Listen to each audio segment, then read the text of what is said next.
Huwag kang makikinig sa mga taong kalunan. Hihilahin ka lang nila pababa. Hindi lahat ng boses sa paligid mo dapat mong pakinggan.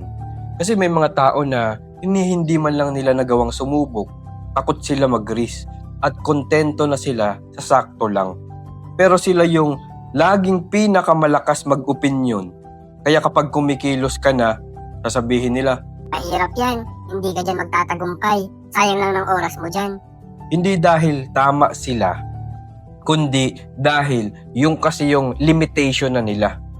At kung hindi ka magiging maingat, unti-unti kang mahahawa. Mapapansin mo na lang, nawawala na yung confidence mo, lumiliit na yung pangarap mo, at bumabalik ka sa dati mong comfort zone. Kaya minsan kailangan mong maging matapang. Hindi para makipag-away, kundi para protektahan yung pangarap at mindset mo. Makinig ka sa taong meron ng resulta, taong dumaan talaga sa proseso, taong gusto talagang umangat sa buhay.